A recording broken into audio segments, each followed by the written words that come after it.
The eviction notice trembled in Brianna Hayes's hands as rain hammered against the windows of Pages and Dreams bookstore. 28 days. That's all she had left before losing everything she'd spent 5 years building. The vintage cash register sat silent on the counter. No cheerful dings today, no customers browsing the carefully curated shelves that stretched from floor to ceiling. Just emptiness and the sound of water drumming against glass like a countdown clock. She pressed her forehead against the cool window, watching the gray February afternoon wash color from the Brooklyn street outside. Her reflection stared back at her, a beautiful woman with deep brown skin and exhausted eyes, her natural curls pulled into a messy bun, wearing her favorite green cardigan that had seen better days. At 32 she'd imagined her life would look different. The bookstore was supposed to be her triumph, her declaration that dreams could survive in a world that kept telling her to be practical, get a real job, stop chasing fairy tales. The bell above the door chimed.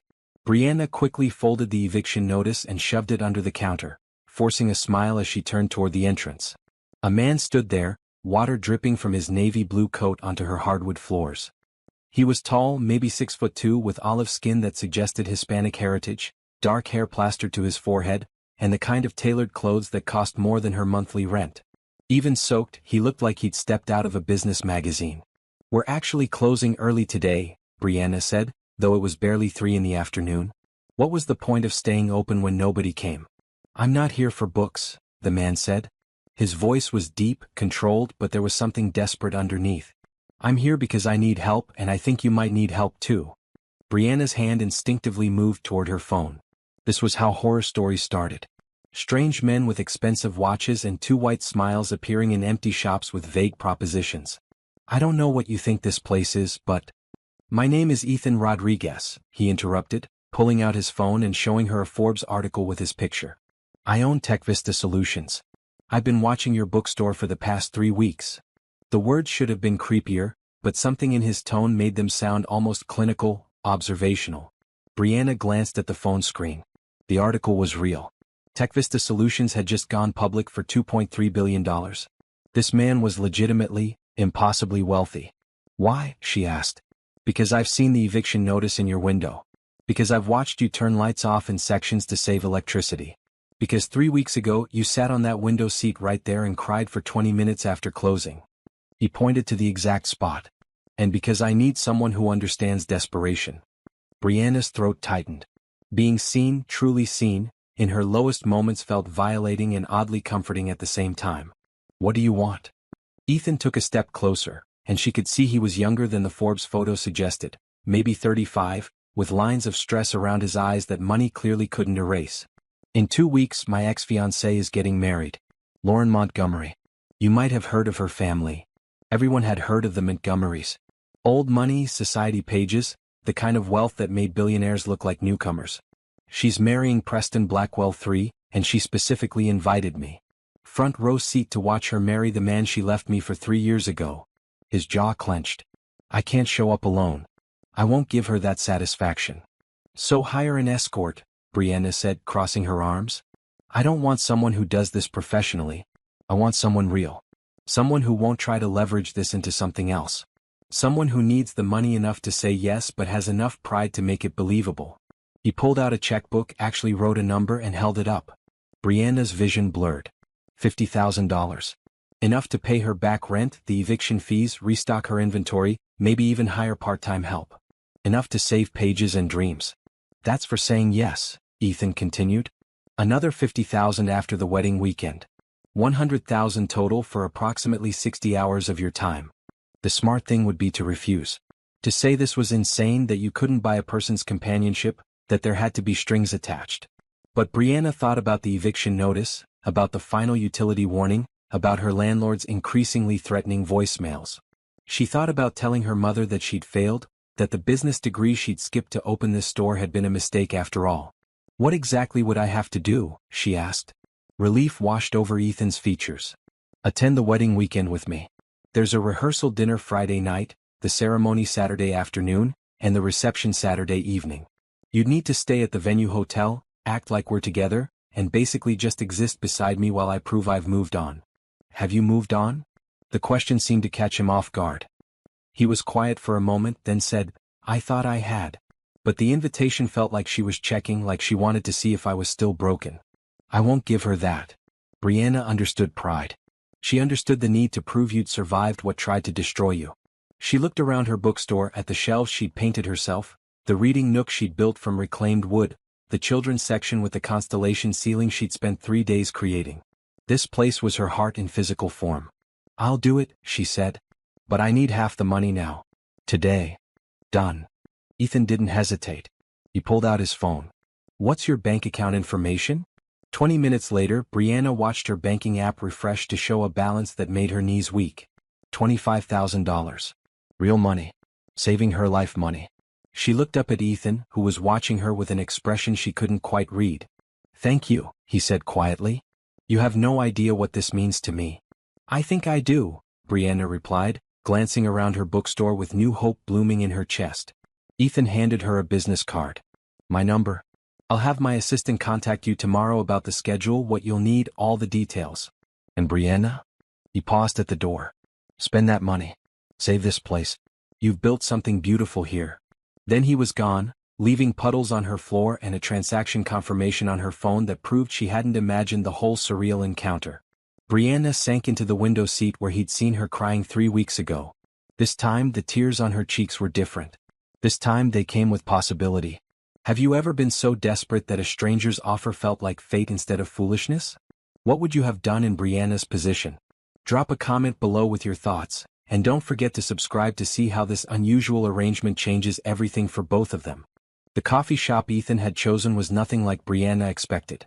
Not some trendy Manhattan spot with $12 lattes and influencers posing by neon signs, but a quiet neighborhood place in Park Slope with mismatched chairs and actual books on the shelves. He was already there when she arrived Tuesday morning, sitting at a corner table with 2 cups of coffee and a folder thick with papers. You look different, he said as she sat down. Brianna had actually slept the night before, the first real sleep in months. She'd worn her good jeans and a red blouse, had taken time with her hair, letting her curls fall naturally around her shoulders. I look like someone who isn't about to lose everything. Good. He pushed one of the coffee cups toward her. Light and sweet, based on the sugar packets I saw you pocketing at the bookstore. She should have been embarrassed that he'd noticed, but instead she laughed. Observant. Necessary in my line of work. Ethan opened the folder. I had my lawyer draw up an agreement. Non-disclosure, terms of the arrangement, payment schedule. Nothing sinister, just protecting both of us. Brianna scanned the document. It was straightforward, almost disappointingly so. She would attend 3 events over 1 weekend, maintain the appearance of being in a relationship with Ethan Rodriguez, and receive compensation in 2 installments. There were clauses about confidentiality, appropriate behavior, and mutual respect. The lawyer had even included a section stating that either party could terminate the agreement at any time, though Ethan would still owe the full amount if he canceled. This is fair, she said, surprised. Did you expect something else? Honestly? I've been half convinced this is some elaborate setup for a true crime podcast. Woman agrees to fake date billionaire, is never seen again. Ethan actually smiled, and it transformed his entire face. I promise the most sinister thing I'll do is make you dance to bad wedding music and eat overpriced catering food. Tell me about Lauren, Brianna said, signing the agreement and sliding it back across the table. If I'm going to pretend to be your girlfriend, I should understand who we're dealing with. The smile faded. Ethan stared into his coffee like it held answers. We met in college. Columbia. She was everything I thought I wanted back then, polished, connected, from a world I was trying to break into. I was a scholarship kid from Queens, first-generation American, parents who worked 3 jobs between them to keep food on the table. Lauren made me feel like I belonged somewhere bigger. What happened? I proposed after graduation. Built my first company, sold it for $8 million, thought I'd finally made it. Then her father sat me down and explained that $8 million wasn't real wealth. That the Montgomerys moved in circles where I'd always be the guy from Queens who got lucky. He paused. Lauren ended our engagement 6 weeks later. Started dating Preston 3 months after that. His family has oil money going back 5 generations. Brianna watched emotions play across Ethan's face. Hurt, anger, resignation. And you built another company. And another. And another. Made my first billion at 33. You know what Lauren said when she saw the Forbes article? He looked up, eyes hard. She called to congratulate me. Said she always knew I had potential. Like she hadn't spent our last conversation explaining why I'd never be enough. She's going to regret inviting you, Brianna said with certainty. That's the idea. Ethan pulled out another folder. Now we need to build our story. How we met, how long we've been together, enough details to sound convincing. They spent the next 2 hours constructing a relationship from thin air.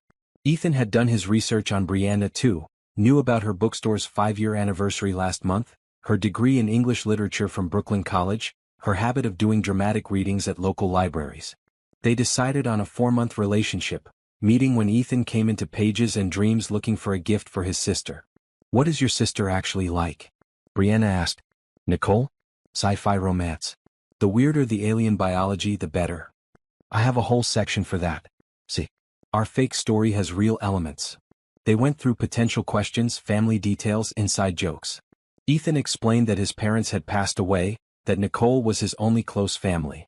Brianna talked about her mother in Atlanta, her 2 younger brothers who thought the bookstore was a phase, her grandmother who'd loved reading more than anything. She left me $10,000 when she died, Brianna said quietly. That's what I used to start Pages and Dreams. Everyone said I should invest it, save it, be smart. But Grandma Rose spent her whole life working in other people's houses, cleaning, cooking, making their spaces beautiful while living in a cramped apartment. She told me once that books were the only places she could go where nobody could make her feel small. Ethan was quiet for a moment. She'd be proud of what you built. I hope so. Brianna blinked back tears. That's why I can't lose it. It's not just a business. It's her dream and mine together. You won't lose it, Ethan said firmly. And after this weekend you'll have enough to expand if you want. Hire help. Build that cafe corner you've been planning. How do you know about the cafe corner? There's a sketch taped to your back office wall. I saw it through the door. Brianna shook her head. You're either very observant or very creepy. Both probably. He grinned. It served me well in business. They talked until the coffee shop started filling with the lunch crowd. Brianna learned that Ethan was an early riser who ran 5 miles every morning, that he'd taught himself to code at 14, that his favorite food was his mother's arroz con pollo and he'd never found a restaurant that made it right. He learned that Brianna could quote entire passages from her favorite books, that she organized her store by emotional vibe rather than genre, that she believed stories could save people because they'd saved her. When do I meet your sister? Brianna asked as they stood to leave. Nicole's flying in Wednesday. She's going to love you. Ethan hesitated. Fair warning, she's going to ask if this is real.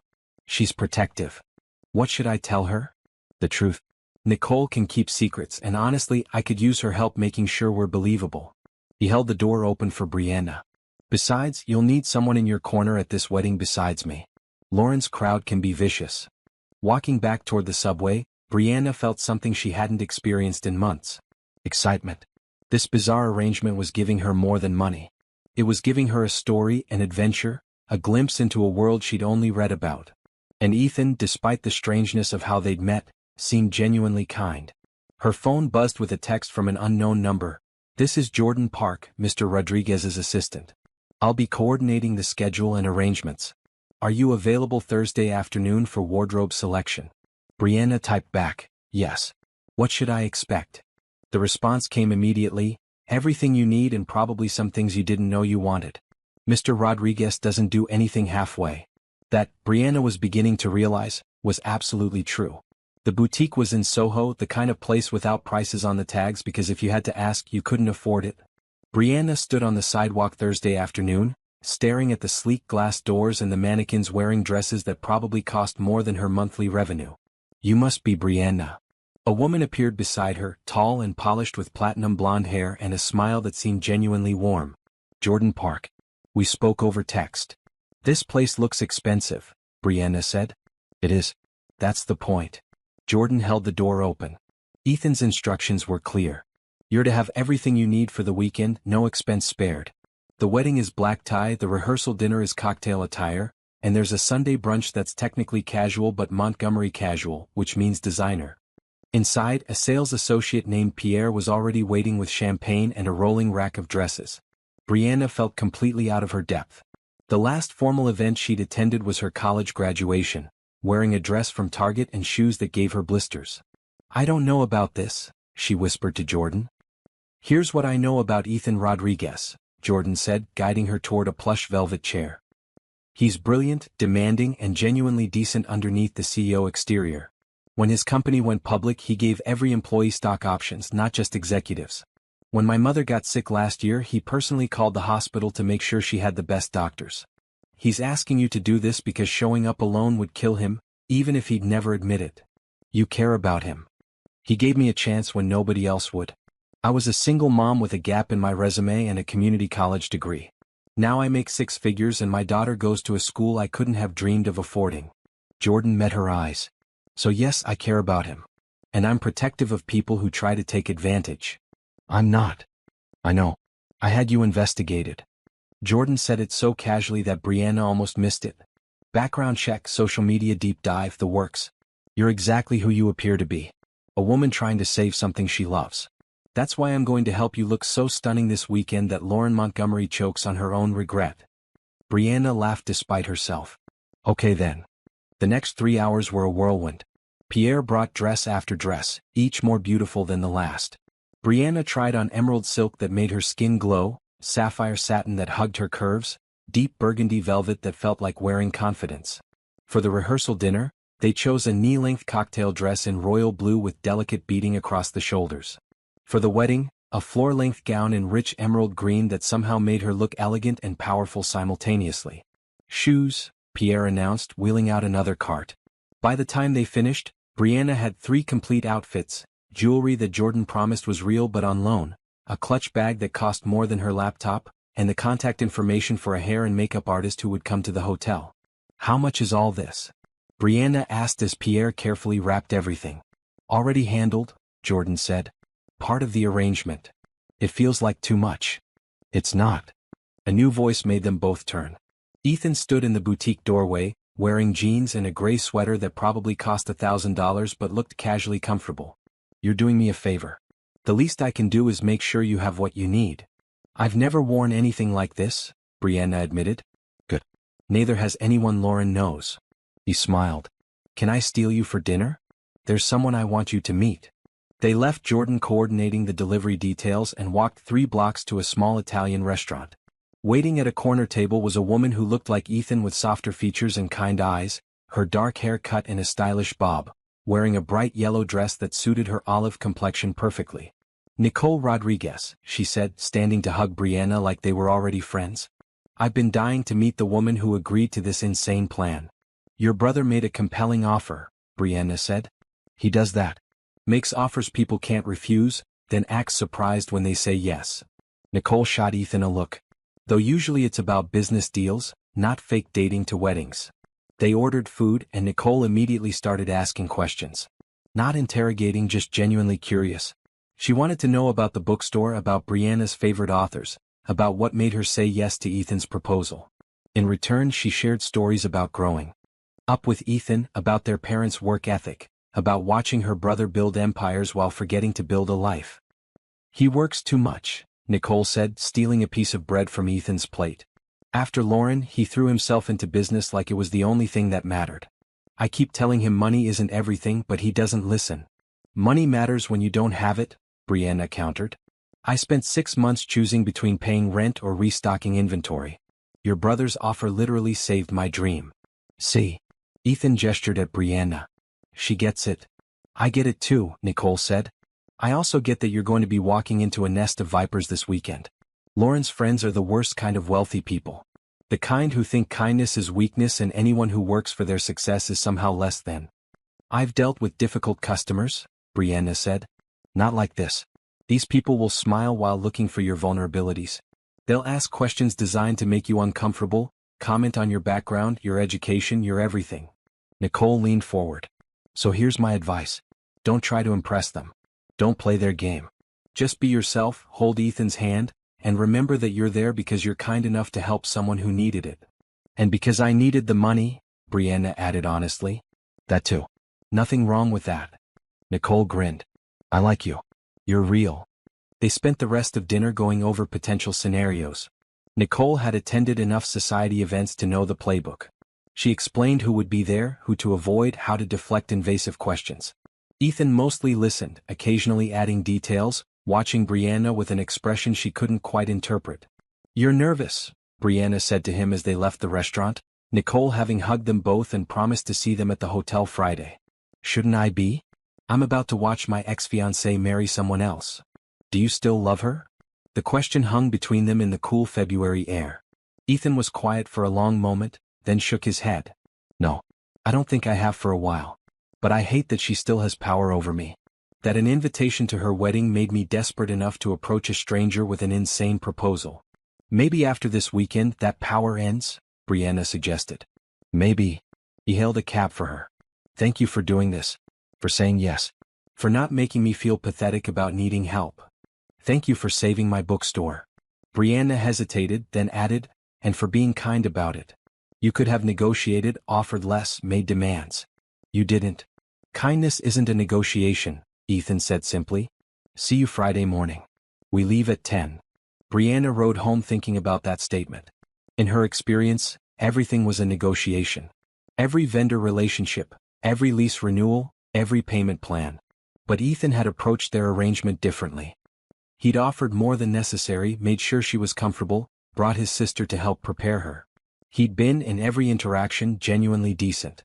This weekend she decided she would be the best fake girlfriend anyone had ever seen. Not just because of the money, though that mattered enormously. But because Ethan Rodriguez deserved to walk into that wedding with his head high, and if Brianna could help make that happen she would. Her phone buzzed with a text from Nicole. He hasn't stopped smiling since dinner. Whatever you're doing, keep doing it. Brianna smiled at her screen and typed back, just being myself like you said. Perfect. That's exactly what he needs. The car that picked Brianna up Friday morning was not the modest sedan she'd expected. It was a sleek black SUV with leather seats and a driver named Thomas who treated her like she was actually important. Her suitcase, packed with the beautiful clothes from the boutique and her own toiletries that suddenly seemed shabby by comparison, was whisked away before she could offer to handle it herself. Ethan was already in the back seat, wearing dark jeans and a blue button-down with the sleeves rolled up, looking at his tablet. He glanced up when she climbed in and something flickered across his face. Appreciation maybe. You look nice, he said. Brianna had chosen simple black pants and a green sweater, comfortable for travel. So do you? Very casual billionaire. It's a 3-hour drive to the Hamptons. I figured we'd both be more comfortable if I wasn't in a suit. He set aside the tablet. Nicole's driving separately. She had some work to finish this morning. The car pulled into traffic and Brianna watched New York City slide past the window. She'd lived here for 7 years and still felt like a tourist sometimes, still got excited seeing the skyline, still loved the way the city constantly reinvented itself. Nervous? Ethan asked. Terrified, she admitted. I keep thinking about all the ways I could mess this up. Say the wrong thing, use the wrong fork, accidentally reveal we barely know each other. You won't. Just follow my lead, and if you get uncomfortable, squeeze my hand twice. That's our signal to extract from whatever conversation we're in.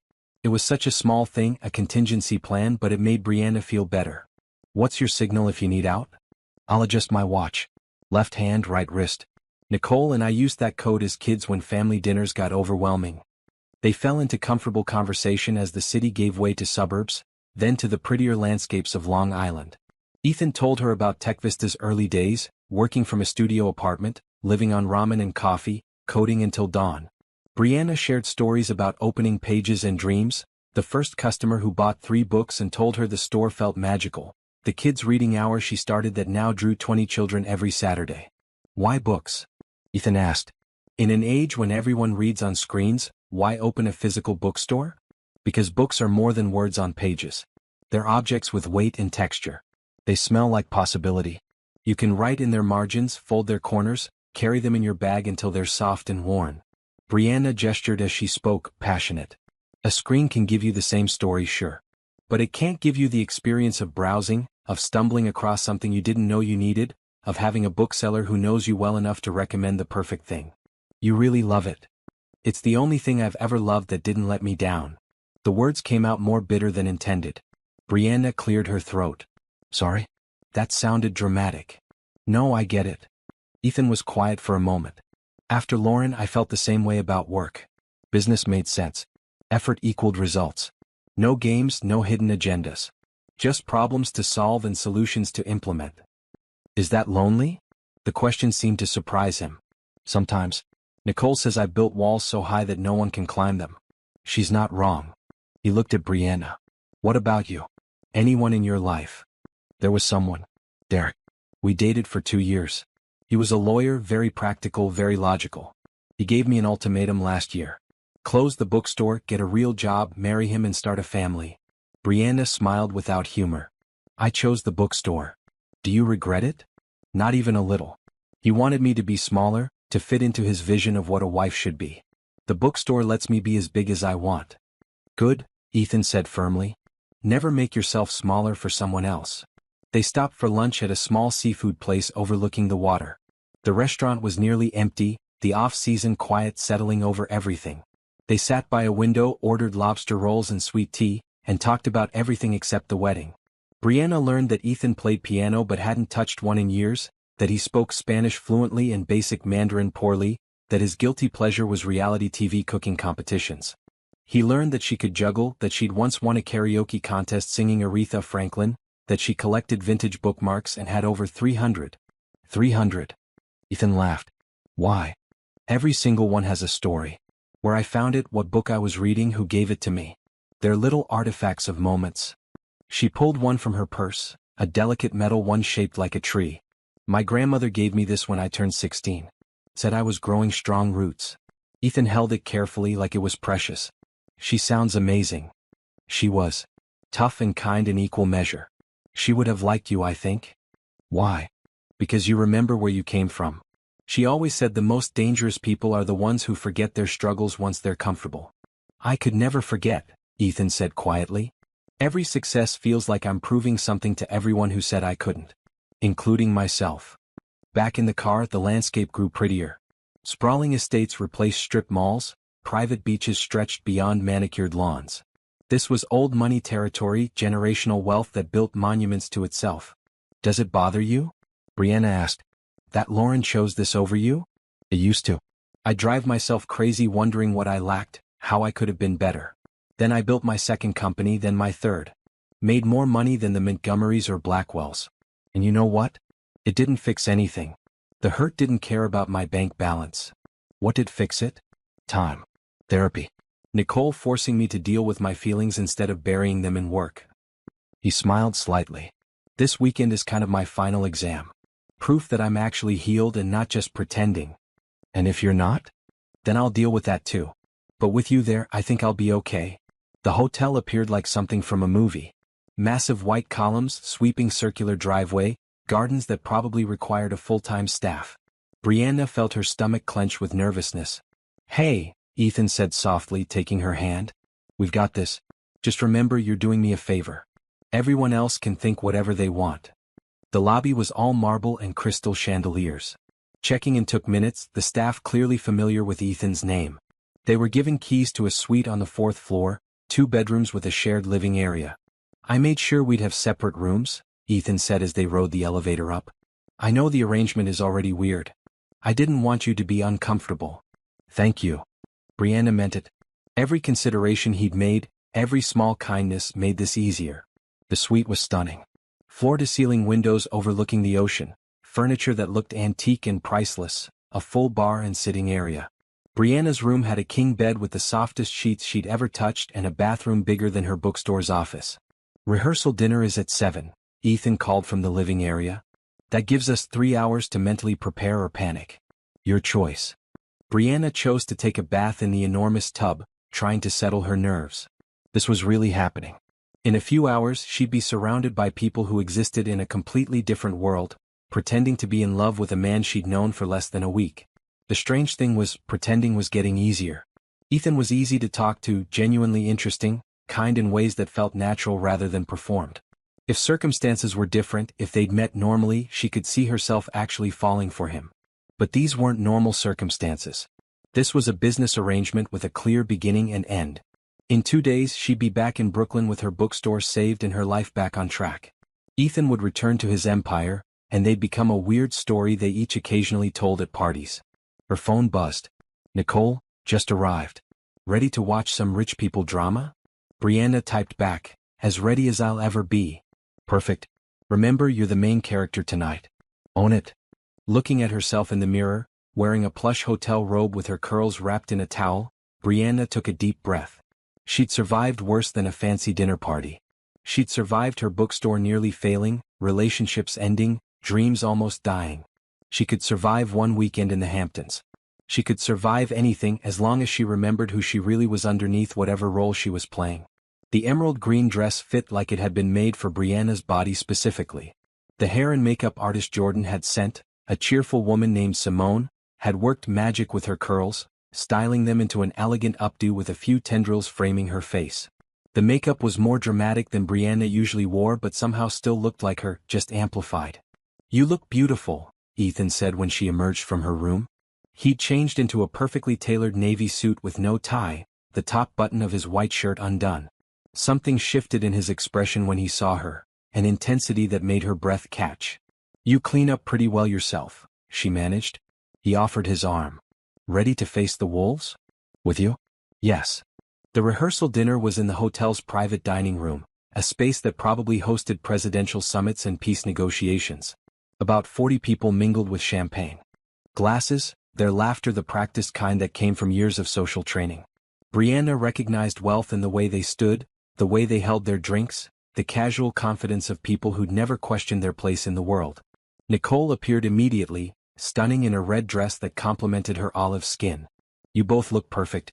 "Ethan, try to smile like you're happy instead of facing a firing squad." "I am smiling." "You're grimacing. There's a difference." Nicole linked arms with Brianna. "Come on. Let's make an entrance."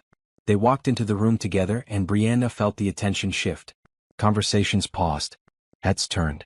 She kept her spine straight, her smile easy, channeling every ounce of confidence she'd learned from years of presenting to skeptical bankers and dismissive landlords.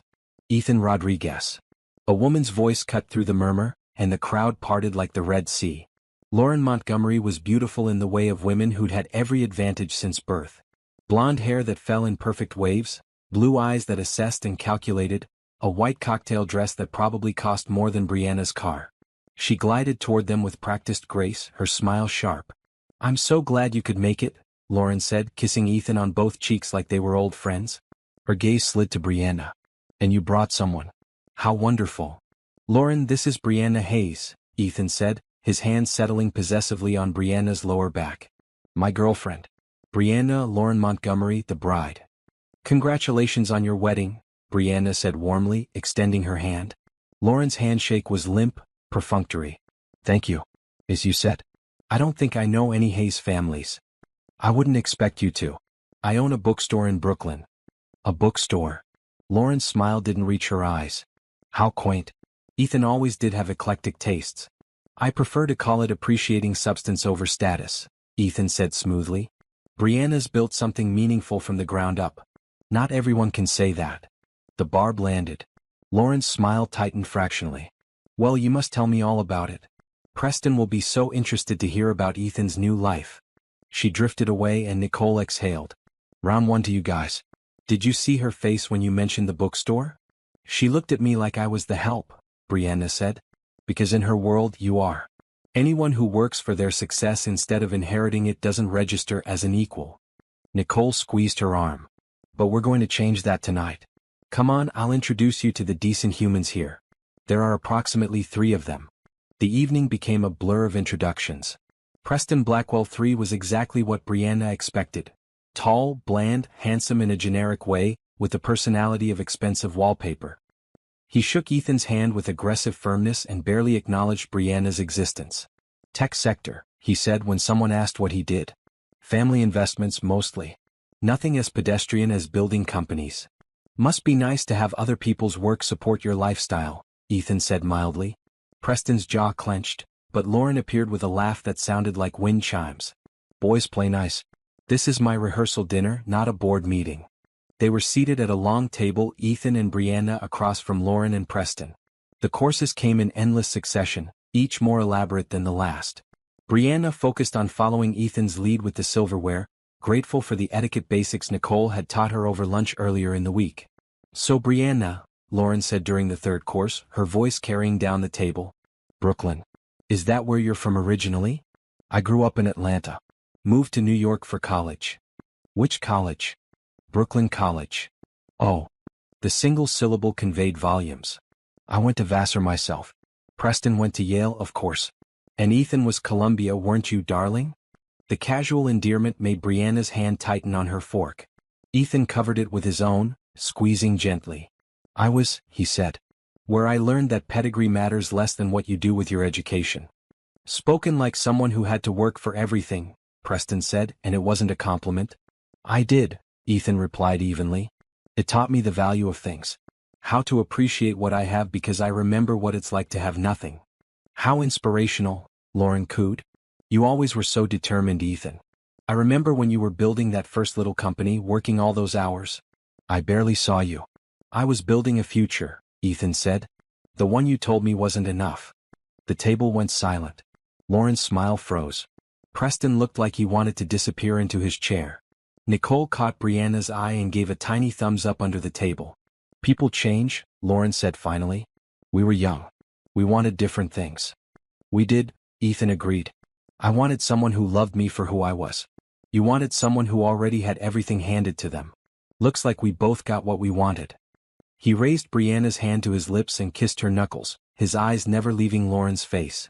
It was performative, absolutely, but Brianna felt the touch down to her toes. How did you two meet? Asked an older woman Brianna had been introduced to as Preston's aunt. Ethan came into my bookstore looking for a gift for Nicole, Brianna said, the practice story rolling easily off her tongue. He was completely lost, standing in the romance section looking confused. I took pity on him. She recommended the perfect book, Ethan added. Then we spent 2 hours talking about everything except why I was actually there. I asked her to dinner before I even remembered to buy the book. And you said yes to this stranger? Lauren laughed. How trusting. I said yes because he was genuine, Brianna replied. No pretense, no games. Just a man who listened when I talked and made me laugh. That felt rare. It is rare, Nicole chimed in. Brianna's the best thing that's happened to my brother in years. You should see them together normally. It's actually nauseating how cute they are. The conversation shifted, but Brianna felt Lauren's gaze on her throughout the rest of dinner. Assessing, calculating, trying to find weaknesses. When dessert was served, an elaborate creme brulee, Lauren leaned across the table. Ethan, do you remember the summers in the Hamptons when we were engaged? The parties, the sailing, all those beautiful mornings? I remember working remotely while you partied, Ethan said. I remember feeling like I was always performing for your friends, never quite measuring up. That's not fair. Isn't it? His voice was gentle, which somehow made it worse. You loved the idea of me, Lauren. The ambitious guy from nowhere making something of himself. But you didn't love the reality. The late nights, the risks, the possibility of failure. You wanted the success without the struggle. And you found someone who doesn't mind the struggle? Lauren's eyes flicked to Brianna. I found someone who understands it, Ethan corrected. Someone who's building her own dream and knows what it costs. Someone real. After dinner, they mingled in the adjoining room. Brianna found herself cornered by a group of women who asked increasingly invasive questions disguised as friendly conversation. Where did her family live? What did her father do? Had she traveled much? Each question designed to highlight the gaps between their worlds. My father worked construction, Brianna said clearly. My mother was a teacher. I've traveled to 12 countries, all paid for by myself through careful saving and budget flights. And my bookstore may not be a Fortune 500 company, but it's mine, built from my own work and vision. I'm proud of that. One of the women, a redhead in Chanel, actually smiled with what looked like genuine approval. Good for you. Half the people here have never worked a day in their lives.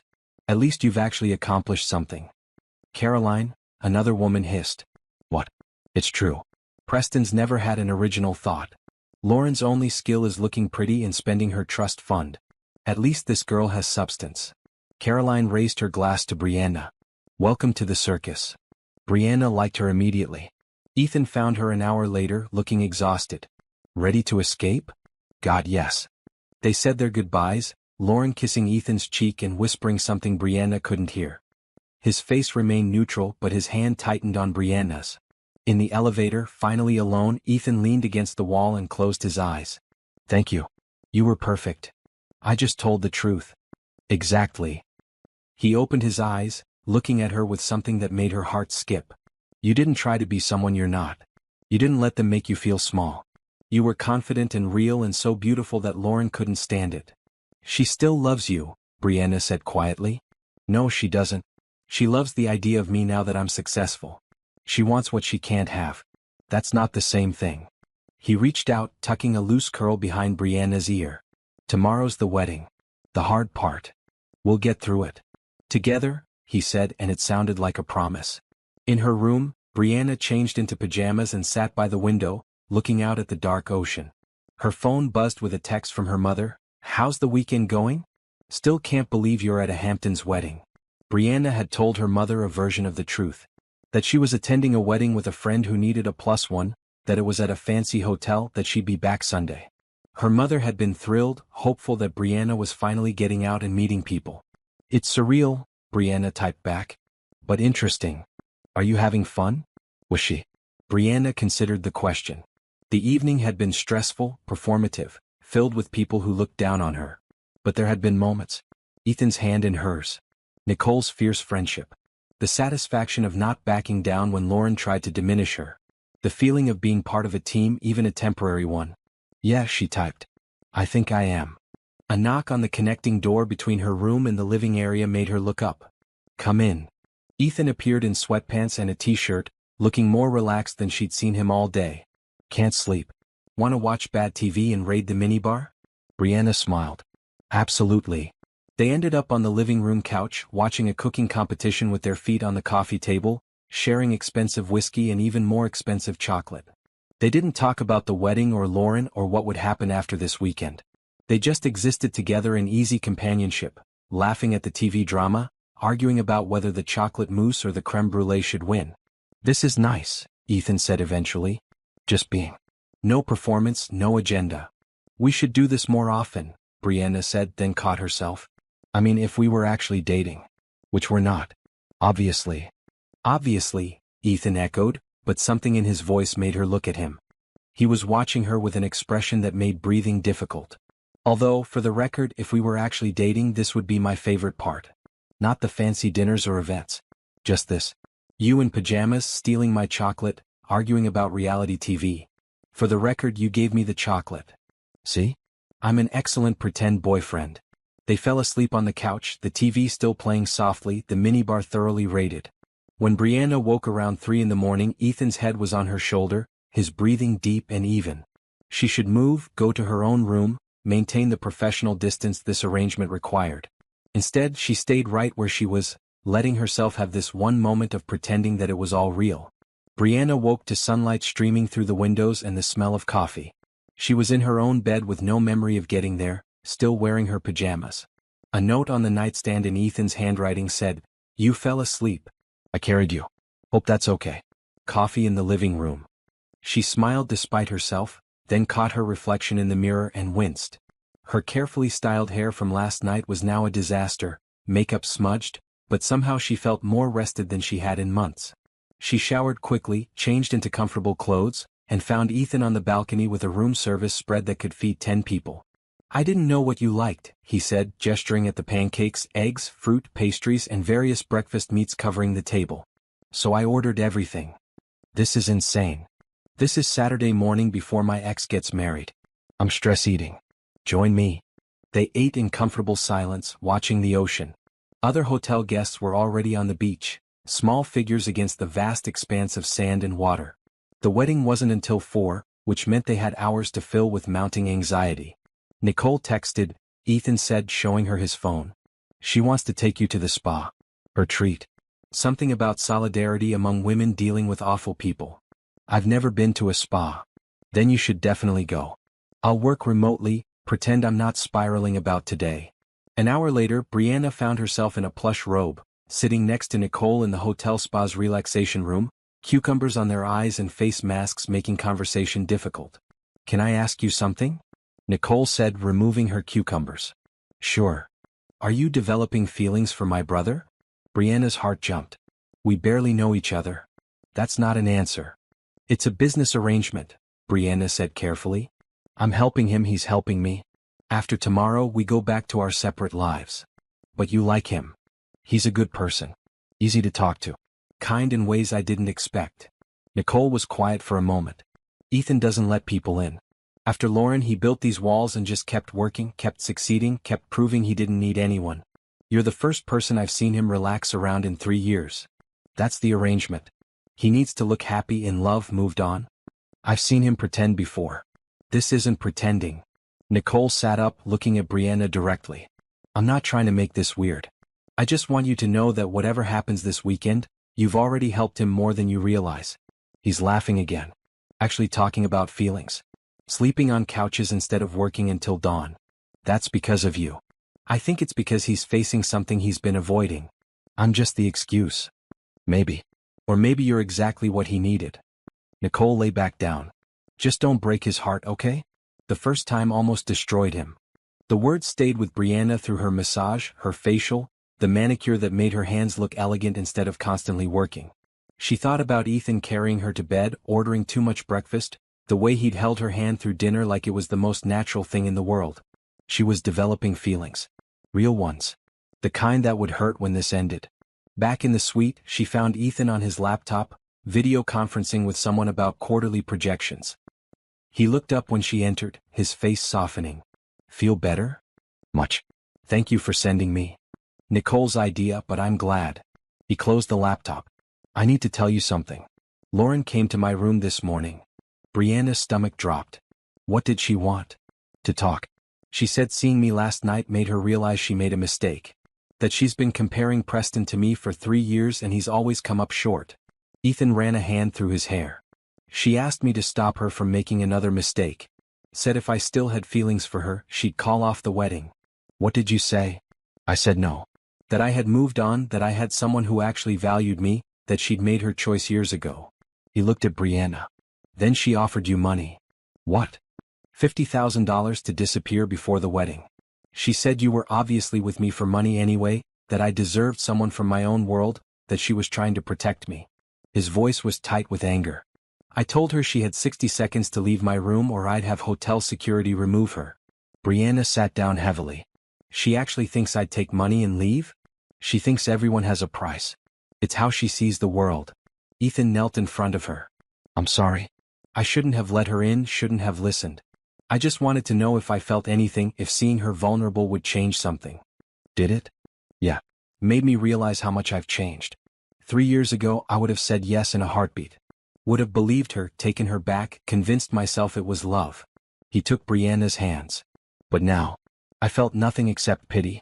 She's about to marry someone she doesn't love, spend her life in a comfortable cage and call it success. I don't want that. I don't want her. What do you want? The question came out whisper soft. Ethan looked at her for a long moment. I'm starting to think I want something real. Something that scares me because it matters. Something that isn't based on transactions or arrangements or proving points. The air between them felt charged. Brianna knew she should pull away, remind them both that this was temporary, that she was being paid to be here. Instead, she found herself leaning closer. Ethan. A knock on the door broke the moment. Simone's cheerful voice called, hair and makeup time. The wedding's in 3 hours and we've got work to do. Ethan stood, clearing his throat. Right. The wedding. The reason we're here. The arrangement, Brianna added, though the word felt hollow now. Yeah. The arrangement. Simone transformed Brianna into someone who looked like they belonged at a society wedding. The blue dress fit perfectly, the jewelry sparkled at her throat and wrists, her hair fell in elegant waves down her back. When she emerged from her room, Ethan was adjusting his tie in the mirror, wearing a charcoal suit that made him look like he'd stepped out of a magazine. Wow, they said simultaneously, then laughed. You look stunning, Ethan said. You look pretty good yourself. Nicole burst in wearing a gorgeous yellow dress, her hair styled in an intricate updo. Okay, pep talk time. We're about to walk into a wedding where the bride is in love with the wrong groom, the groom is oblivious, and half the guests are waiting for drama.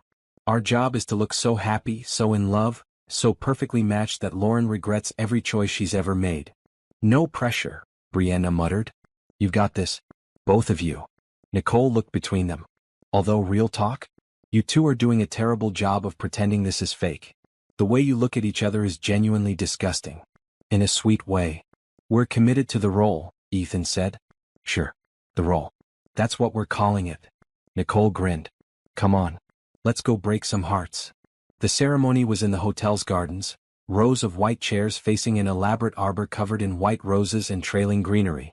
Guests were already seated, dressed in their finest, whispering behind programs. Brianna recognized faces from the rehearsal dinner, saw them tracking Ethan's entrance, noting Brianna on his arm. They sat 3 rows back. Ethan's hand found hers, their fingers intertwining naturally. Nicole sat on his other side, creating a buffer against Preston's family. The string quartet began playing. The wedding party processed down the aisle, bridesmaids in blush pink, groomsmen in matching suits. Then Lauren appeared on her father's arm, and the guests gasped appropriately. She was beautiful in the way of magazine covers and Pinterest boards, her dress a confection of white silk and lace, her veil trailing behind her like a cloud. As she walked past their row, her eyes found Ethan. Something flickered across her face, regret or longing or manipulation, Brianna couldn't tell. Ethan's expression remained neutral, but his hand tightened on Brianna's. The ceremony was traditional, predictable. The officiant spoke about love and commitment. Preston and Lauren exchanged vows they'd probably written with a professional writer. Rings were exchanged, promises made. And through it all, Brianna watched Ethan, trying to read his emotions. "You may kiss the bride." Preston lifted Lauren's veil and kissed her with more enthusiasm than chemistry. The guests applauded. The quartet played. The new Mr. and Mrs. Blackwell walked back down the aisle, Lauren's smile perfect and empty. "Are you okay?" Brianna whispered to Ethan. He looked at her and his expression was tender. "Yeah, I really am. I just watched her marry someone else and I feel relieved. Like I dodged something that would have destroyed me." "Good. Is it weird that I'm more interested in what happens next with you than anything about that ceremony?" Brianna's heart stuttered. "We should talk about that. After the reception. After this is all over and we're just us not performing." He brought her hand to his lips. "Deal?" "Deal." The cocktail hour was on the terrace, champagne and elaborate appetizers circulating among guests who were already gossiping about the ceremony. Brianna overheard someone saying Lauren had looked at Ethan more than Preston, that the whole thing felt performative. "It was performative," Caroline, the redhead from last night, said, joining Brianna at the railing. "Lauren's been in love with Ethan's bank account since he made his second billion. Preston's just the consolation prize her parents approved of. That's sad. That's society weddings. Half these marriages are mergers, not love stories." Caroline studied Brianna. "You and Ethan, though. That's different. The way he looks at you is how every woman wants to be looked at." "We've only been together 4 months, Brianna said, sticking to the script. "Sometimes 4 months with the right person matters more than 4 years with the wrong one." Caroline raised her glass. "I hope you make it. You seem genuine. That's rare in our world." The reception was in the grand ballroom, decorated with more flowers than Brianna had ever seen in one place. Their table was mercifully far from the head table, surrounded by Ethan's business associates and their partners. The conversation was actually interesting, people who'd built companies and solved problems, who asked Brianna about her bookstore with real interest. Dinner was another elaborate affair. Speeches were made, toasts given. Lauren's father talked about how perfect Preston was, how glad he was to welcome him into the family. Preston's best man made jokes that fell flat. And through it all, Lauren's gaze kept drifting to Ethan's table. "She's going to do something," Nicole predicted. "I can feel it. This whole day has been too smooth." She was right. After the first dance, after the cake cutting, after 2 hours of mingling and drinking, Lauren appeared at their table. She was slightly drunk, her perfect composure cracking at the edges. "Ethan, dance with me," she said. Not a question, a demand. "For old time's sake." "I don't think that's appropriate," Ethan said evenly. "One dance. The bride can ask anyone to dance." She held out her hand. "Unless you're afraid." It was a challenge delivered in front of a dozen witnesses. Ethan looked at Brianna and she nodded slightly. Refusing would create more drama than complying. "One dance," he agreed. Brianna watched them move to the dance floor, Lauren's hand on Ethan's shoulder, his carefully positioned on her waist with maximum distance between them. They moved stiffly, tension visible even from across the room. "This is going to end badly," Nicole muttered. Lauren was talking, her expression animated. Ethan's face remained neutral, but Brianna could read his body language. Uncomfortable. Annoyed. Done. Then Lauren went on her toes and kissed him. The ballroom went silent. Preston stood from the head table, his face red. Ethan pulled away immediately, but the damage was done. Cameras had caught it. Guests were staring. The perfect wedding had just become a scandal. Ethan walked directly to Brianna, ignoring the whispers. He took her hand and pulled her to her feet. "We're leaving," he said. "Ethan, wait," Lauren called, but he ignored her. They walked out of the ballroom together, Nicole following. Behind them they could hear Preston shouting, Lauren crying, chaos erupting. They didn't stop until they reached the elevator. "I'm sorry," Ethan said, punching the button repeatedly. "I should have refused. I shouldn't have let her manipulate me into." "It's okay," Brianna interrupted. "It's not. This whole thing has been a disaster." "No," Brianna said firmly. "You faced something you've been dreading for 3 years. You proved to yourself that you're over her. And you walked away instead of getting pulled back into her drama. That's not a disaster. That's growth." The elevator doors opened. They rode up in silence, Nicole tactfully checking her phone to give them space. In the suite, Ethan paced like a caged animal. "She told me she made a mistake. That she's always loved me. That Preston was just what her parents wanted, but I'm what she needs." He laughed bitterly. "She actually asked me to tell her I love her, right there on the dance floor in the middle of her wedding reception." "What did you say?" "That I stopped loving her 3 years ago. That I'd found someone worth my time and heart. That she should focus on her marriage instead of ruining mine." He stopped pacing, looking at Brianna. "Except we're not married. We're not even really together. I'm paying you to be here." "Is that what you think this is?" Brianna asked quietly. "Just a transaction? I don't know what this is anymore. I don't know if what I'm feeling is real or just gratitude or relief or—" He broke off. "I'm a mess, Brianna. I'm standing here on what should have been the worst night of my life, and all I can think about is that I want to kiss you. Actually kiss you. Not for show, not for Lauren's benefit, just because I've been wanting to since you first walked into my bookstore, Chase, and looked at me like I was worth saving." The air left Brianna's lungs. "Ethan. Tell me I'm not alone in this. Tell me the past 2 days haven't just been acting for you." She should maintain professional distance. She should remember that in 12 hours this arrangement ended and they went back to their separate lives. She should be smart and careful and protect her heart. Instead, she crossed the room and kissed him. The kiss was nothing like the performance at the rehearsal dinner. This was real, urgent, 3 days of building tension finally breaking free. Ethan's hands cupped her face like she was precious, and Brianna's fingers tangled in his hair, pulling him closer. They kissed like people who'd been starving, finally allowed to feast. When they finally broke apart, both breathing hard, Ethan pressed his forehead to hers. "That was real," Brianna finished. "That was real. So what do we do now?" Before she could answer, Nicole's voice came from the other room. "I'm going to my own suite and pretending I didn't see any of that. You two figure out your feelings like adults. Text me when you remember how to think." The door closed behind her and they were alone. Brianna stepped back, trying to clear her head. "We should talk about this."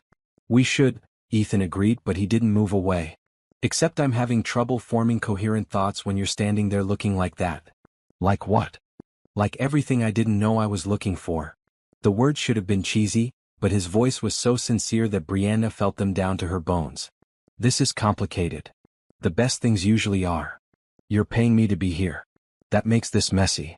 So I'll stop paying you." Ethan said it like it was simple. "The arrangement ends right now. You've more than earned the full amount. But from this moment forward, anything that happens between us is real. No transaction, no performance, just two people figuring out if this thing between us is worth exploring.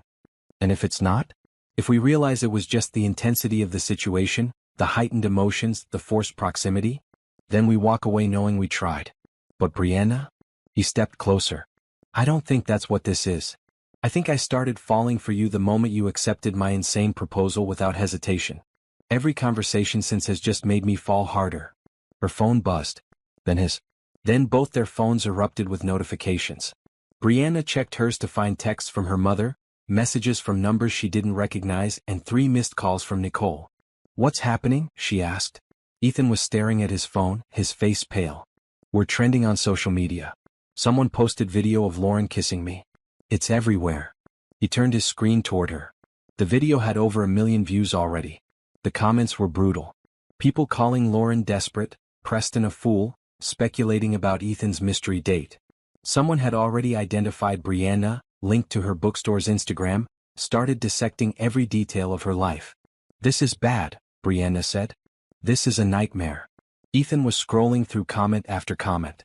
"Your store is getting review bombed by people who think you're a homewrecker. They're saying you broke up Lauren and Preston's marriage. I was sitting at a table while your ex-fiancé kissed you without consent. How is that my fault?" "It's not. But social media doesn't care about facts." He kept scrolling, his expression growing darker. Someone posted your address. People are threatening to protest your bookstore. Brianna felt sick. She'd agreed to help Ethan face his past, not to have her entire life torn apart by strangers on the internet. What do we do? I have a PR team. Let me call them. We'll issue a statement, clarify what happened, protect you from this. He was already dialing. Jordan, I need full damage control. Yes, now. I don't care what time it is.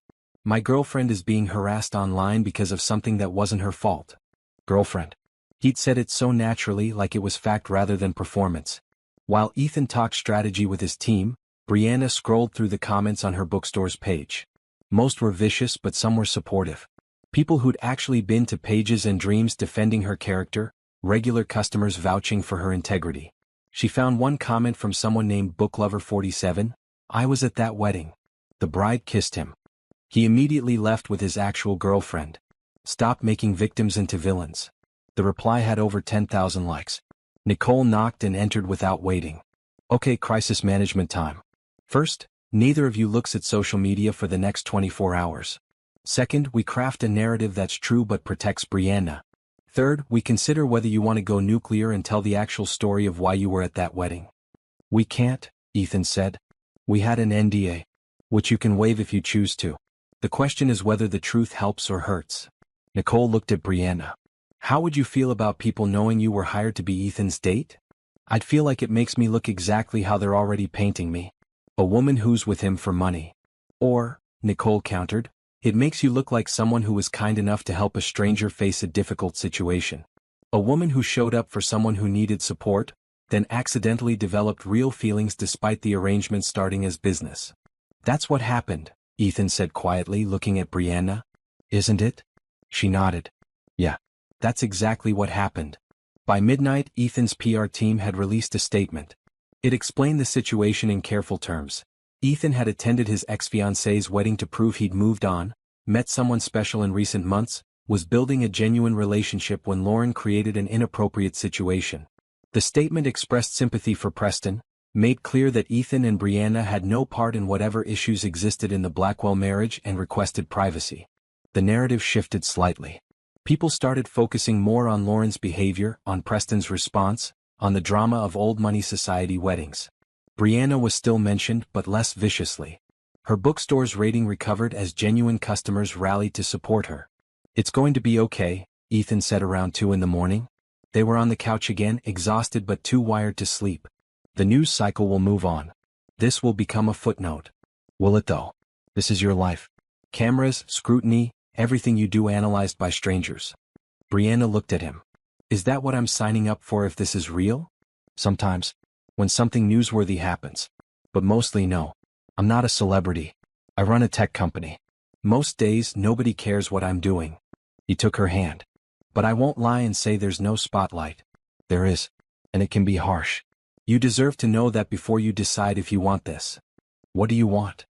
Brianna asked. I want to take you on a real date when we get back to the city. I want to show up at your bookstore as a customer, buy a dozen books, and ask you to dinner properly. I want to see if what we've built in this weird pressure cooker translates to normal life. He paused. And eventually, if this works, I want to invest in your bookstore properly. Not as payment, but as someone who believes in what you're building and wants to be part of making it sustainable. That feels complicated. It doesn't have to be. You maintain full creative control, full ownership. I provide capital and business expertise. We structure it so that even if we don't work out romantically, the business arrangement protects you and your dream. Brianna was quiet, processing. 2 days ago, she'd been facing eviction, desperate and alone. Now she was sitting in a luxury hotel suite with a billionaire offering her everything she'd needed. It should feel too good to be true. But looking at Ethan, seeing the vulnerability in his eyes, the way he was offering without demanding, giving her space to choose her own path, it felt real. Complicated and messy and real. I want this, she said finally. Whatever this is, I want to see where it goes. But Ethan? I need us to figure out the business stuff separately from the relationship stuff. I can't mix them. It's too much. Done. The $50,000 you're owed for the wedding weekend is yours, no strings. After that, if you want to discuss business opportunities, we involve lawyers and accountants and make it professional. And the personal stuff. He smiled. That we figure out over bad coffee and good books. I serve excellent coffee actually. I'm sure you do. But I'm going to bring you terrible bodega coffee anyway, just to see you make that face. What face? The one where you're trying not to laugh but can't quite help it. He demonstrated, and Brianna did exactly what he'd predicted. Her phone buzzed with a text from her mother. Baby, I saw the videos. Are you okay? This man you're with, is he good to you? Brianna typed back, I'm okay. And yes, he's very good to me. I'll call you tomorrow and explain everything. As long as you're safe and happy. That's all that matters. Safe and happy.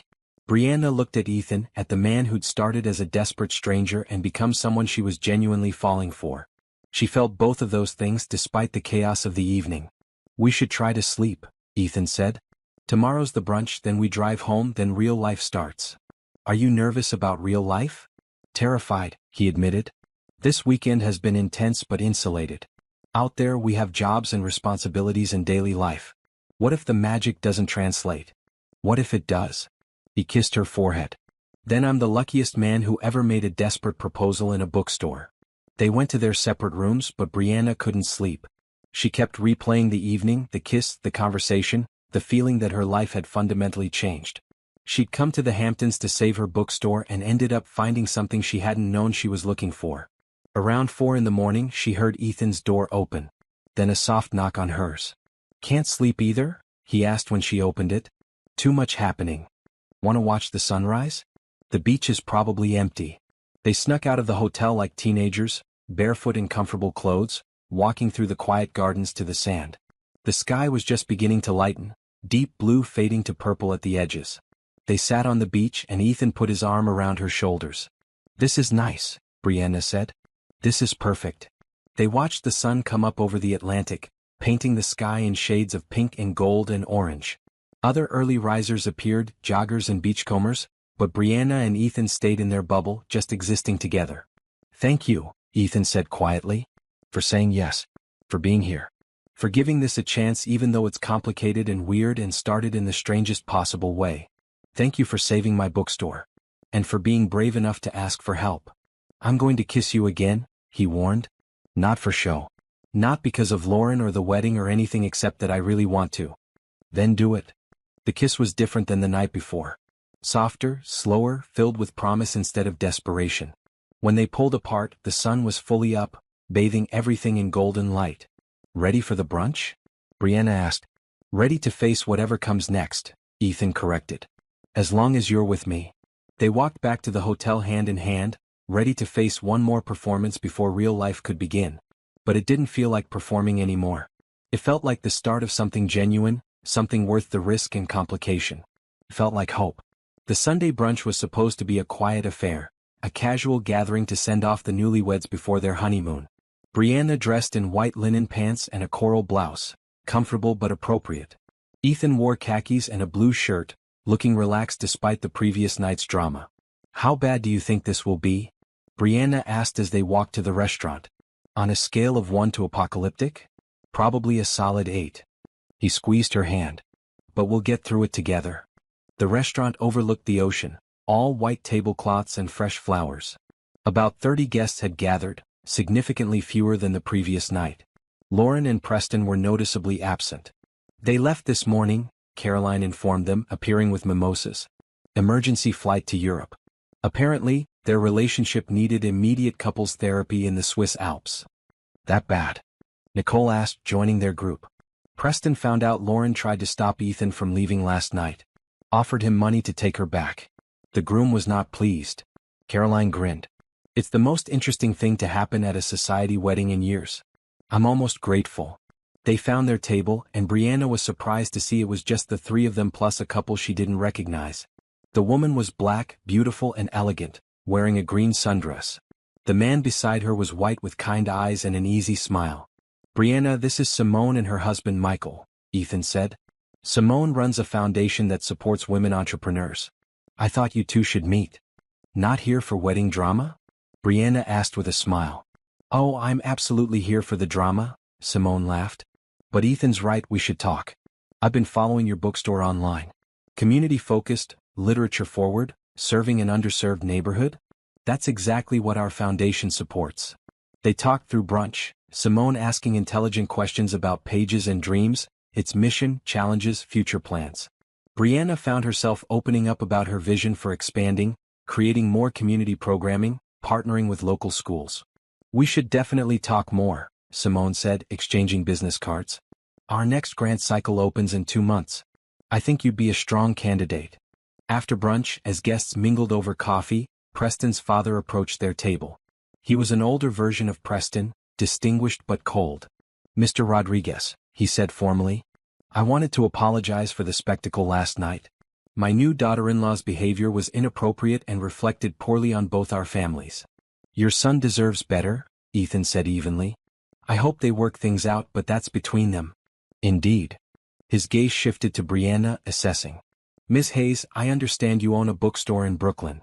"I do." "How admirable. Small businesses are the backbone of our economy." It sounded like something he'd read on a bumper sticker. "I hope the attention from this weekend doesn't impact your business negatively. Actually, we've gotten a surge of supportive customers. People who appreciate community spaces and independent bookstores." Brianna met his eyes. "Sometimes controversy reveals who your real supporters are." He nodded curtly and moved on. Nicole let out a breath she'd been holding. That was Preston's father basically saying you're approved for Ethan to date. In their world, that matters. "Does it matter to us?" Brianna asked Ethan. "Not even a little bit." They left the brunch early, Nicole heading to her car and promising to check in during the week. The drive back to the city was quiet at first, both of them processing the weekend. "That actually went better than expected," Ethan said as they hit the highway.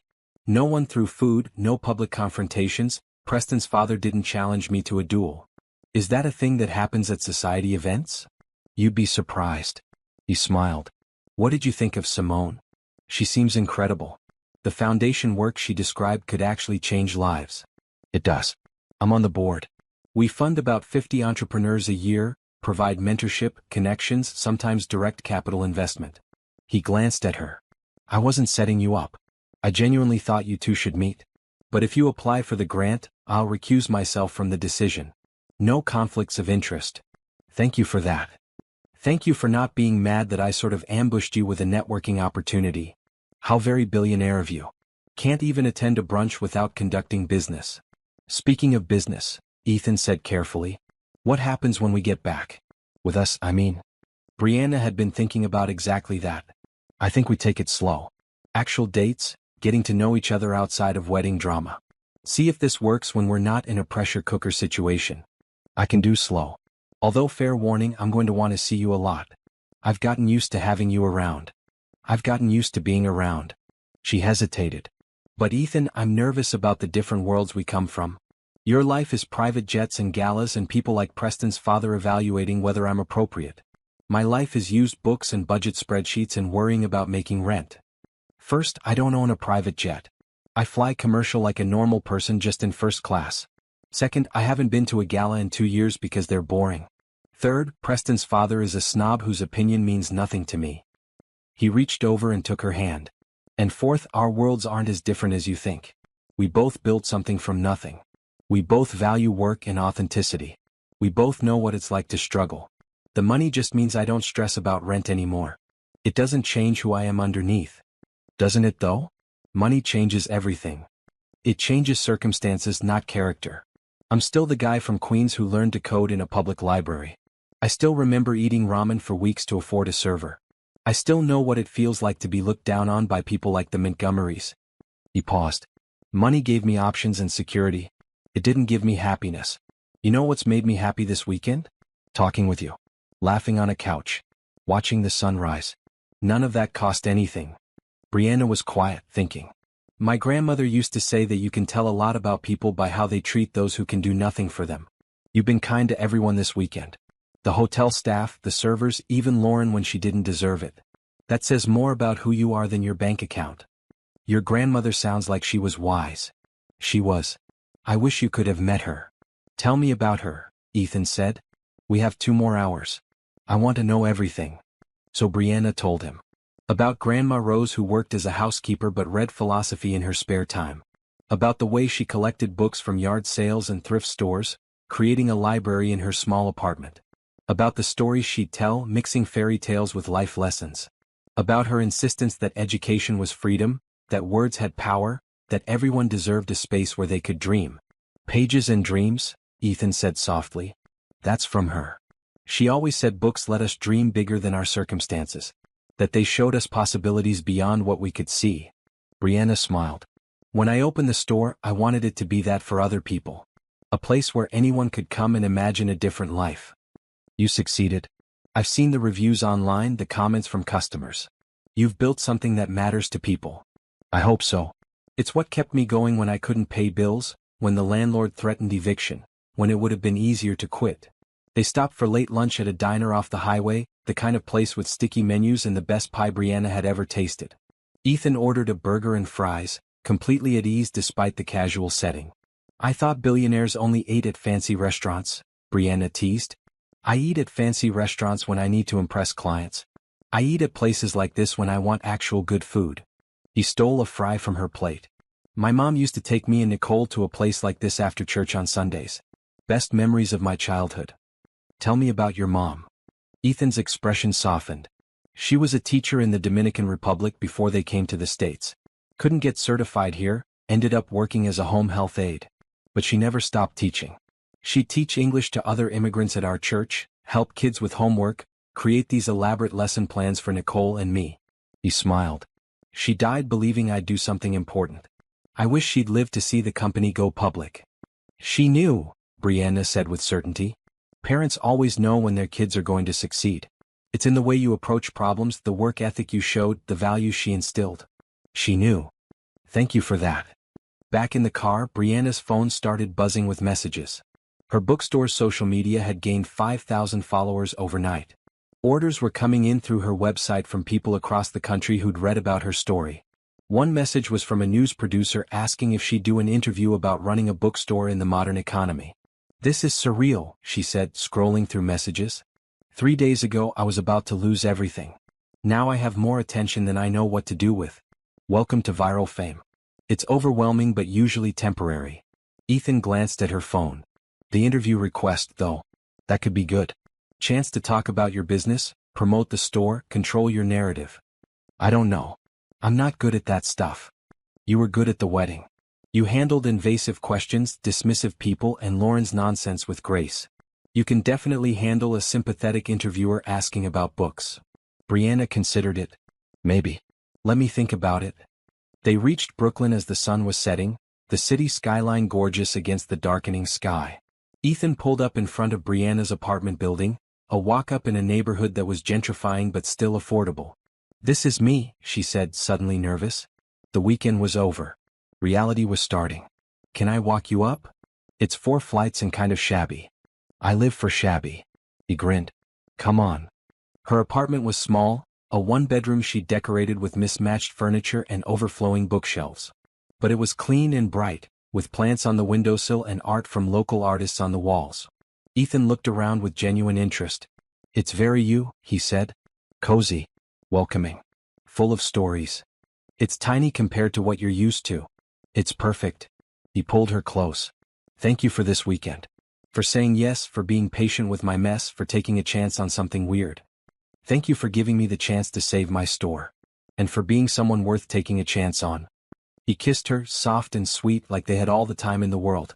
When he pulled back he was smiling. Dinner tomorrow? Real date, no wedding drama, just us. I'd like that. Good. I'll pick you up at 7. Wear something comfortable. I'm thinking pizza and maybe a walk through Prospect Park. That sounds perfect. After he left, Brianna sat on her couch, processing everything. Her phone buzzed with a text from Nicole. My brother hasn't stopped smiling since he dropped you off. Whatever you did, thank you for bringing him back to life. Another text came through, this one from an unknown number. This is Lauren. We need to talk about what happened. Call me. Brianna deleted it without responding. That chapter was closed. The future, uncertain but hopeful, was what mattered now. She opened her laptop and started responding to the messages about her bookstore, each one a reminder that sometimes the strangest beginnings led to the most beautiful possibilities. Monday morning, Brianna woke to the sound of voices outside her apartment. Confused, she looked out the window to find a small crowd gathered on the sidewalk, some holding phones, others with professional cameras. Her heart sank. The media had found her address.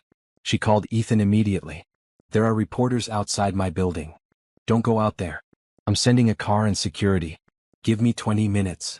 True to his word, a black SUV arrived with two professional-looking people who efficiently created a path for Brianna to reach the vehicle. Questions were shouted as she walked, cameras flashing.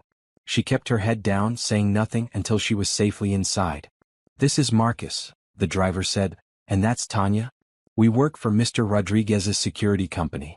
We'll be making sure you can move around safely until this media attention dies down." "This feels excessive." "This is standard for high-profile situations," Tanya said kindly. "Trust us, it's better to have us than to deal with aggressive photographers alone." They drove her to Pages and Dreams. The bookstore had its own cluster of media outside, but also a line of actual customers waiting for opening. Brianna felt her anxiety ease slightly. Her community was showing up. Inside, she found flowers covering the counter. Bouquets from regular customers, from local business owners, from people she'd never met who just wanted to support her. There was one massive arrangement of roses with a card. "For the woman who saved my weekend and maybe my life." The day was chaos in the best possible way. Customers came in steady waves, many buying multiple books, telling her they'd seen the story and wanted to support an independent bookstore. She sold more in one day than she typically did in a week. Jordan appeared around noon with takeout and a tablet. "Ethan's in meetings all day but wanted me to check on you. How are you holding up?" "Overwhelmed but okay. This is all so much. It'll calm down in a few days. For now, ride the wave." Jordan pulled up a spreadsheet. "I took the liberty of tracking the online orders. You've had 347 since Friday night. Most are from people who saw the story and want to support you." 347? Brianna stared at the numbers. "I can't fulfill that many orders. Which is why I'm here. Ethan wanted me to connect you with a fulfillment service we use for TechVista's merchandise. They can handle packaging and shipping, you just provide the books and addresses. He'll cover the first month's costs as a gift." "Jordan, that's too much." "It's a gift, not a loan. Accept it with grace. He wants to help because he cares about you and your business succeeding." Jordan smiled. "Between you and me, I haven't seen him this happy in the 3 years I've worked for him. Whatever you're doing, keep doing it." By closing time, Brianna was exhausted but exhilarated. She'd made more money in one day than in the previous 3 months combined. The eviction was officially resolved, back rent paid, a buffer building in her account. Ethan texted, "Still on for dinner? Or are you too tired from being famous?" "Never too tired for pizza. See you at 7. She went home to change, finding the media presence significantly reduced. Apparently, something more interesting had captured their attention. In her apartment, she chose jeans and a red sweater, comfortable but nice. When Ethan arrived exactly at 7, he was wearing jeans too, looking more relaxed than she'd ever seen him. "How was your first day as a media sensation?" he asked. "Weird but good. How was your first day back to normal billionaire life?" "Boring compared to the weekend." He offered his arm. "Ready for the most normal date possible?" They walked to a neighborhood pizza place Brianna loved, a hole in the wall that made everything from scratch. Ethan ordered a large pie with extra cheese and didn't flinch at eating with his hands, getting sauce on his expensive watch. "This is incredible," he said through a mouthful of pizza. "Why have I been wasting money on fancy Italian places?" "Because you're a billionaire and that's what billionaires do?" Former billionaire behavior. Current Ethan just wants good pizza with a beautiful woman who makes him laugh. They talked about everything and nothing. Brianna told him about the day's customers, the flowers, the overwhelming support. Ethan shared about his meetings, a new product launch, his sister's reaction to the weekend's drama. "Nicole wants to know if you're free for dinner Sunday." "Her place. She's apparently befriended you and wants it to be official." "I'd love that." After pizza, they walked through Prospect Park, the late February evening cold but clear. Ethan took her hand and they walked in comfortable silence, watching other couples, dog walkers, people living their normal Monday lives. "Can I ask you something?" Brianna said eventually. "Anything." "What happens when the novelty wears off? When I'm just a regular person running a bookstore and you remember that you're Ethan Rodriguez with a billion-dollar company? When real life settles in and we're not caught up in wedding drama and viral moments?" Ethan stopped walking, turning to face her. "You think this is novelty? That I'm interested because it's exciting and different? I think you've been through something intense and I was there for it. I think emotions are heightened and reality hasn't set in yet." "You're not wrong that emotions are heightened. But Brianna, I've been thinking about this constantly. About us, about whether this makes sense, about all the logical reasons why we shouldn't work." He cupped her face. And every single time I come back to the same thing. I like who I am when I'm with you. I like that you challenge me, that you don't let me hide behind money or success, that you see me as just Ethan. Not the company, not the bank account. Just me. I see an incredible man who's kind and smart and surprisingly funny. But I also see someone whose life is fundamentally different from mine. You have resources and options I can't imagine. What if I hold you back? Hold me back from what? Making more money? Building bigger companies? I've done that. It didn't make me happy. You know what makes me happy? Sunday morning talking about your grandmother. Watching bad TV on a hotel couch. Eating pizza with sauce on my fingers. He kissed her forehead. I'm not asking you to change your life for me. I'm asking if you'll let me be part of it. What about you? What are you asking from me? Just a chance. To see if this is real. To build something together that isn't about transactions or arrangements but about actual connection. He paused. And maybe, eventually, to let me help make your bookstore everything you've dreamed it could be. Not because you need me to, but because I want to be invested in your success. Brianna was quiet, thinking. Her whole life, she'd been taught to be self-sufficient, to never rely on anyone, to protect herself from disappointment. Letting Ethan in meant risking that protection, opening herself to the possibility of being hurt. But it also meant opening herself to the possibility of something beautiful. Okay, she said finally. Let's try this. For real. No arrangement, no performance. Just us figuring out if we work. Ethan's smile was incandescent. Yeah. But Ethan? We go slow. We keep some boundaries between business and personal. And if it doesn't work, we're adults about it. Deal. He kissed her, sweet and full of promise. Although fair warning, I'm very bad at going slow when I'm excited about something. Then this will be good practice. They walked back to her apartment, hands linked, talking about logistics. When they could see each other given both their demanding schedules, how to handle the remaining media attention, what to tell people when they asked about their relationship. I want to be honest, Brianna said. I don't want to lie about how we met or make up some romantic story. The truth is weird, but it's ours. Agreed. We met because I made a desperate proposal and you were kind enough to say yes. That's actually a pretty great story. At her door, Ethan kissed her goodnight, lingering like he didn't want to leave. Tomorrow? Lunch if you can get away from the store? I'll make it work. Good. Because I'm already counting down the hours until I see you again. After he left, Brianna found a text from her mother. Call me when you can. Saw the news. Need to know you're okay and this man is treating you right. She called immediately. Her mother answered on the first ring. Baby, what is happening in your life? The wedding video, the news articles, people saying you're dating a billionaire. It's complicated, Mama. But I'm okay. Better than okay, actually. She explained everything. The arrangement, the wedding, the unexpected feelings, Ethan's kindness throughout. Her mother listened without interrupting, something Brianna was grateful for. And you trust him? Her mother asked finally. This isn't some game or some way for him to feel better about himself? I trust him. He's genuine, Mama. Kind in ways that can't be faked. He sees me, really sees me, and values what I've built. Then I'm happy for you. But baby, be careful. Men with that kind of money, that kind of power, they're used to getting what they want. Don't lose yourself trying to fit into his world. I won't. He's not asking me to change. He's asking to be part of my world. Good. Bring him to Atlanta when you're ready. Let me and your brothers meet this man who's captured your attention. They talked for another hour, Brianna sharing details about the weekend, the bookstore's surge in business, her hopes for the future. By the time she hung up, she felt grounded again, connected to her roots even as her life was changing. Her phone buzzed with a text from Ethan. Can't stop thinking about you. Is that normal after one real date? Brianna smiled and typed back, probably not. But I can't stop thinking about you either. Good. Sweet dreams, Brianna. Sweet dreams, Ethan. She fell asleep thinking about possibilities, about the strange journey from desperation to hope, about the man who'd walked into her life with an impossible request and somehow become someone she couldn't imagine being without.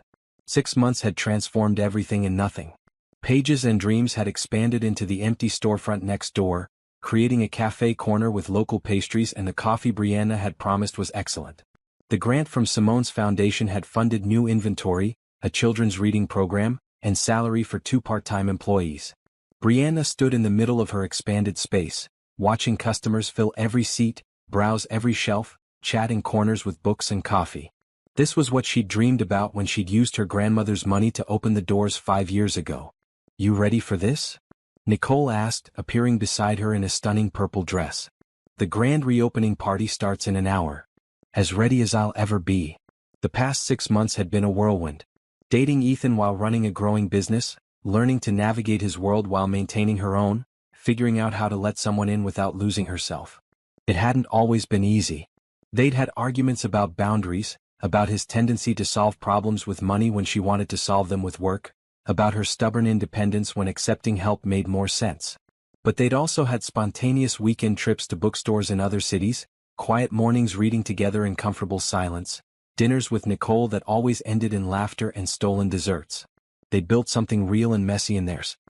He's nervous, you know, Nicole said. About tonight. Why would Ethan be nervous? He's faced down hostile investors and built billion-dollar companies.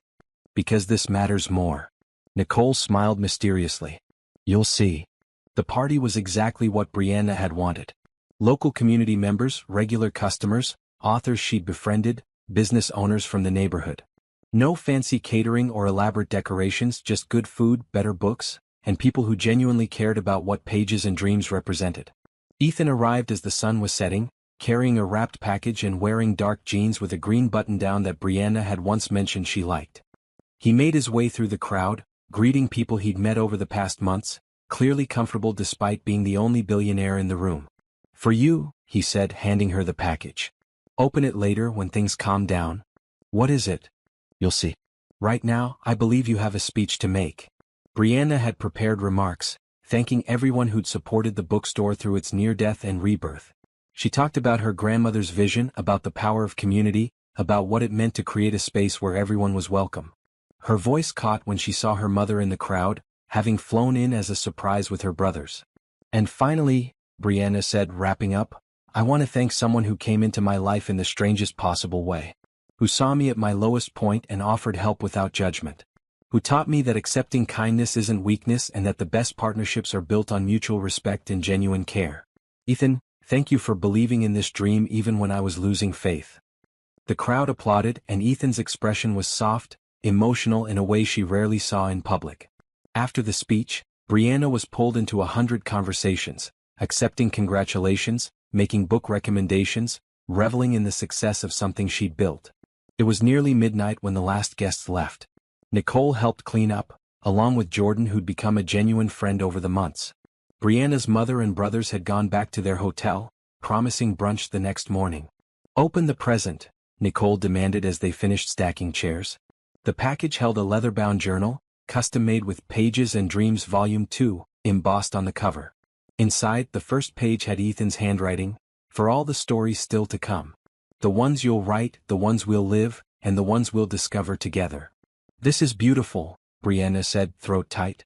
Keep going, Nicole urged. There's more. She flipped through blank pages until she found an envelope tucked in the middle. Inside was a letter in Ethan's careful script. Brianna. 6 months ago, I walked into your bookstore desperate and afraid, hoping a stranger would take pity on me and help me face something I'd been running from for years. You said yes without hesitation, accepted my offer with grace, and gave me the gift of your presence during one of the hardest weekends of my life. I thought that's all it would be. A transaction, a favor, maybe a story I'd occasionally tell at parties. I had no idea I was about to meet the person who would change everything. You've taught me what real strength looks like. Not the kind that builds companies or makes money, but the kind that gets back up every single time life knocks you down. The kind that holds on to dreams even when they seem impossible. The kind that offers kindness to strangers and believes in the power of stories to change lives. I love you. Not because you needed me to save your bookstore, but because you saved me from a life where success was measured only in dollars and business victories. You reminded me that the best things in life can't be bought or negotiated. They can only be built through honesty, vulnerability, and the courage to take chances on something that scares you. This journal is for us. For documenting our adventures, our arguments, our ordinary Tuesdays and extraordinary weekends. For writing down the moments that matter so we never forget how lucky we are to have found each other. I have one more question to ask you. Another proposal, if you will. This one doesn't come with a paycheck or an arrangement or any transaction at all. This one just comes with a hope that you feel even a fraction of what I feel for you. Turn to the last page. Forever yours, Ethan. Brianna's hands were shaking as she flipped to the final page. There, pressed between the pages, was a single bookmark shaped like a tree, identical to the one her grandmother had given her all those years ago. And beneath it, in Ethan's handwriting, "Brianna Hayes, will you be my partner? Not in business, not in some arrangement, but in life? Will you build a future with me, one day and one story at a time?" She looked up to find Ethan standing in the doorway, no longer hiding behind Jordan and Nicole, who were grinning like conspirators. He crossed the space between them, taking her hands. "I know it's fast," he said. "I know we've only been really together for 6 months. But when you know, you know. And I know that I want to wake up next to you every morning. I want to support your dreams while you challenge mine. I want to argue about whose turn it is to make coffee and discover new bookstores in random cities and build a life that's messy and real in ours. You want to marry me?" Brianna's voice was barely a whisper. "Eventually, yes. If you want that too. But right now, I'm just asking you to be my partner. To let this thing between us be official and permanent and real." He smiled. "I'm asking you to say yes to me one more time, not because I'm offering you money or saving your business, but just because you want to." Brianna thought about the past 6 months. The fights about him trying to solve everything with his checkbook when she needed to do things herself. The moments where his world felt overwhelming, where she worried she'd never truly fit. The times she'd pulled away, afraid of losing herself in his life. But she also thought about Saturday mornings where he brought terrible bodega coffee just to make her laugh. About the way he'd learned to respect her independence while still offering support. About meeting his business partners and holding her own, realizing she belonged in any room she chose to enter.